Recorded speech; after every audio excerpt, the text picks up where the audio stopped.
हरे कृष्णा। आज के इस वीडियो में हम आपको बताएंगे कि कैसे करें पौष मास की सफला एकादशी व्रत का पारण। क्या होगा व्रत को खोलने का सही समय और सही तरीका, क्या होगी सफला एकादशी व्रत को खोलने की पूजा विधि, और एकादशी व्रत को खोलते समय कौन कौन सी गलतियां आपको भूल से भी नहीं करनी है। तो ये सब जानने के लिए इस वीडियो को अंत तक जरूर देखें। अगर चैनल पर पहली बार आए हैं तो वीडियो को लाइक करके चैनल को जरूर सब्सक्राइब करें। साल में आने वाली सबसे बड़ी और खास एकादशियों में से एक है सफला एकादशी, क्योंकि इसी दिन भगवान श्री हरि विष्णु आपके हर शुभ काम और मनोकामनाओं को सफल करते हैं। इसलिए इस दिन से कोई भी नया काम करना अत्यंत ही शुभ माना जाता है।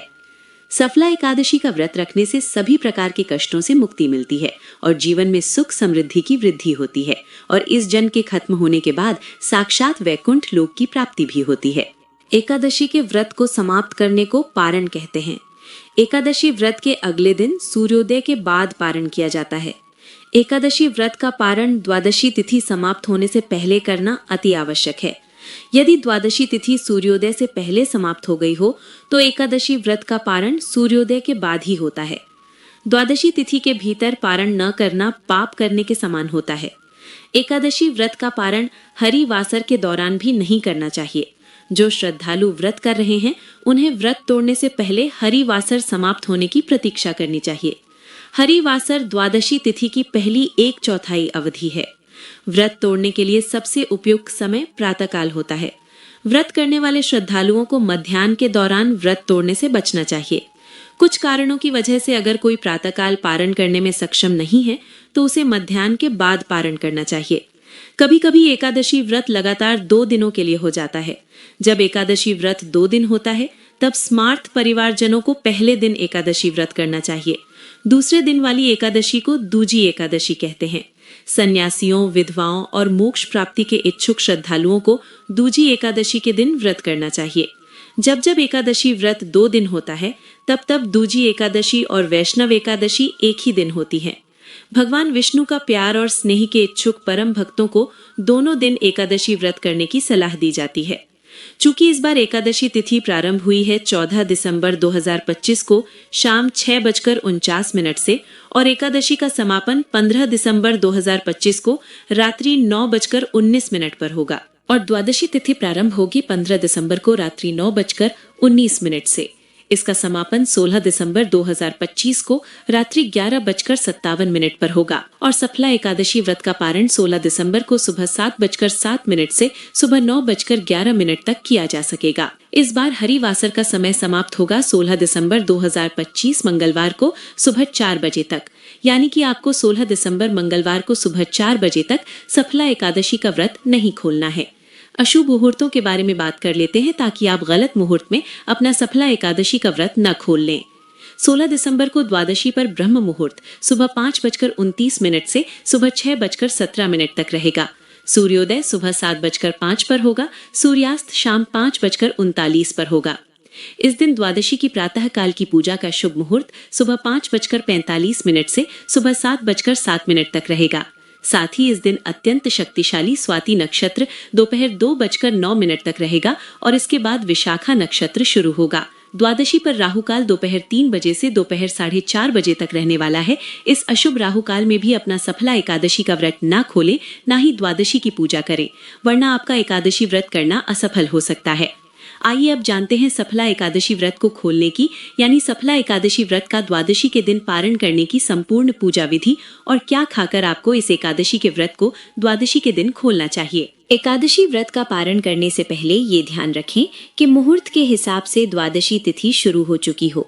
अगर द्वादशी तिथि सूर्योदय से पहले ही समाप्त हो गई हो तो एकादशी व्रत का पारण सूर्योदय के बाद करें। इस बात का खास ख्याल रखें कि द्वादशी तिथि के अंदर ही पारण न करना पाप करने के समान होता है। इसलिए द्वादशी तिथि के शुभ मुहूर्त के अंतर्गत ही एकादशी व्रत का पारण करें, तभी आपको एकादशी व्रत का पुण्य मिलेगा, अन्यथा आपका एकादशी का व्रत मान्य नहीं होगा। एकादशी व्रत का पारण समय सुबह यानी प्रातः काल का ही होता है। व्रत करने वाले श्रद्धालुओं को शाम के समय व्रत को तोड़ने से बचना चाहिए। अगर किसी कारण से कोई प्रातः काल में पारण नहीं कर पाया है तो उसे फिर मध्याह्न यानी शाम के बाद ही एकादशी के व्रत का पारण करना चाहिए।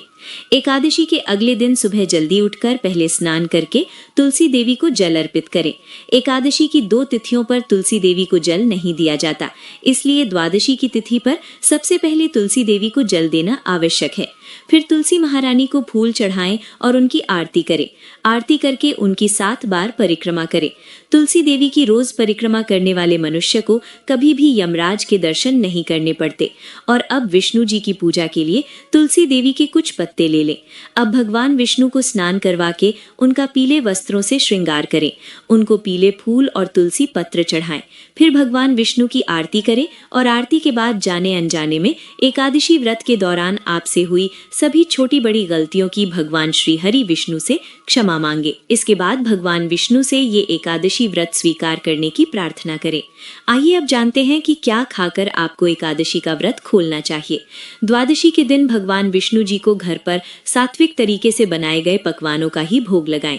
ये पकवान मीठे या नमकीन दोनों हो सकते हैं। यदि आप द्वादशी के दिन मीठे चावलों का भोग भगवान श्री हरि विष्णु को लगा सके तो ये और भी अधिक शुभ होगा, क्योंकि द्वादशी के दिन पीले या मीठे चावल खाना बेहद शुभ माना जाता है। एकादशी के व्रत में चावल खाने पर रोक होती है, इसलिए द्वादशी व्रत को खोलते समय चावल खाकर ही व्रत खोलने का नियम है। मान्यता है कि एकादशी के दिन चावल खाने से शरीर छोड़ने के बाद वो मनुष्य रेंगने वाले जीवों के रूप में जन्म लेता है, लेकिन द्वादशी को चावल खाकर एकादशी व्रत को खोलने वाला मनुष्य मोक्ष को प्राप्त करता है। आपको एकादशी व्रत का पारण करने के लिए पकाए जा रहे भोजन में गाय के शुद्ध देसी घी का प्रयोग जरूर करना चाहिए। ये सेहत के लिए भी अच्छा होता है और इसमें शुद्धता भी होती है। आंवले के पेड़ पर भगवान श्री हरि विष्णु का वास होता है। इस कारण आंवले का भी एकादशी के व्रत में विशेष महत्व माना गया है। इसलिए एकादशी व्रत का पारण करने के दौरान आप आंवला भी खा सकते हैं। आंवला खाकर एकादशी व्रत खोलना भी बहुत शुभ होगा। इससे आपको अखंड सौभाग्य, निरोगी स्वस्थ शरीर और संतान सुख की प्राप्ति होती है। आप द्वादशी के दिन एकादशी व्रत खोलने के लिए जो भी सात्विक भोजन बनाएं, उसी भोग और भगवान श्री हरि विष्णु को चढ़ाई गई तुलसी की पत्ती को पानी के साथ लेकर ही अपना व्रत खोलें। व्रत के पारण के लिए आप भगवान श्री हरि विष्णु को भोग में मिठाई और मौसमी फल भी दे सकते हैं। पारण के भोजन में सेम की सब्जी खाने का भी विशेष महत्व माना जाता है।